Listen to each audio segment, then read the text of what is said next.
Let's be honest. Spiritual awakening is lonely as hell. You lose friends. You drift from family. You no longer vibe with old conversations. People think you've changed, and they're right. But they don't realize it's a divine change. Chosen ones often wonder, why does this awakening feel so isolating? But what if I told you that loneliness isn't a punishment? It is preparation. Today on Gateway, we're unraveling why the spiritual awakening journey feels lonely but is necessary for chosen ones. Because your solitude is not abandonment. It's an initiation. Spiritual awakening is glamorized with phrases like high vibrations and manifesting abundance. But what they don't tell you is that awakening often starts with isolation. Before you become aligned, you become alone. It's not because you're unworthy. It's because you're being refined. You see, awakening isn't just about gaining knowledge. It's about shedding illusions. And sometimes those illusions are wrapped in relationships, jobs, beliefs, and even identities you've outgrown. Loneliness isn't the absence of people. It's the absence of distractions, so you can finally meet yourself.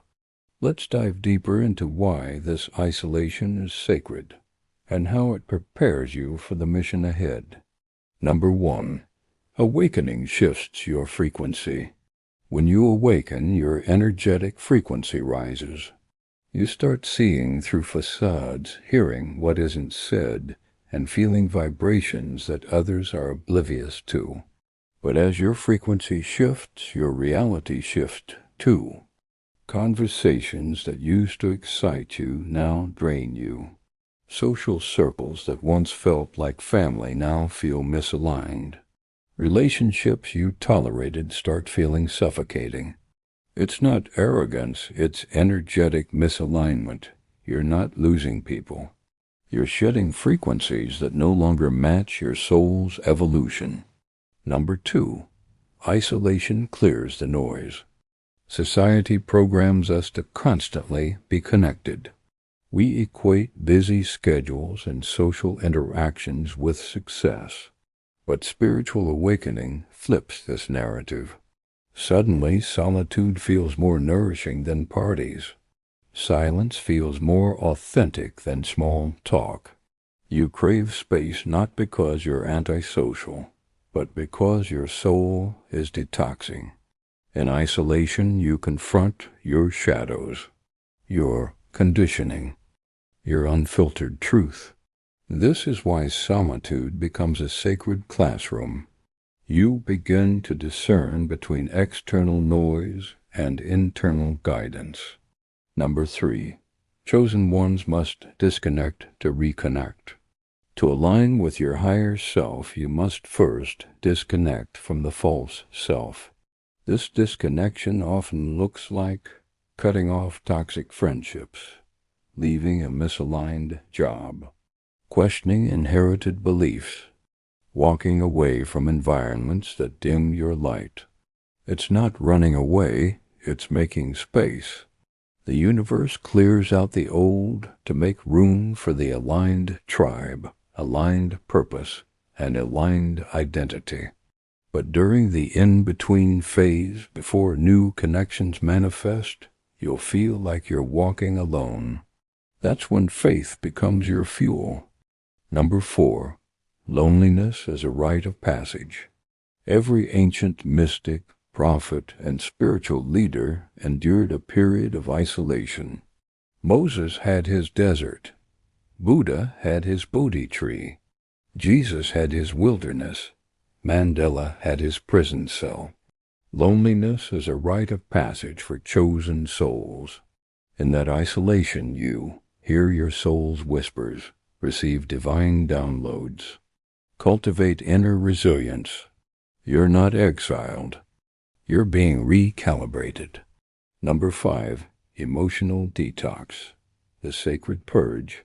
Loneliness forces you to sit with emotions you've buried for years. Childhood wounds resurface. Insecurities echo louder. Limiting beliefs demand confrontation. This emotional purge is essential. It's a spiritual cleanse, fleshing out everything that's incompatible with your soul's next chapter. In the silence, you begin to remember, I am not my wounds. I am the healer of them. Number 6, building inner trust. When external validation disappears, you're left with one person, you. This is when you learn to trust your intuition without second-guessing. Validate your own experiences. Stand firm in your truth even when no one claps. This inner trust becomes the foundation upon which your purpose will stand. Once you fully trust yourself, the fear of being misunderstood dissolves. Number 7, isolation attracts authentic connections. Here's the beautiful irony.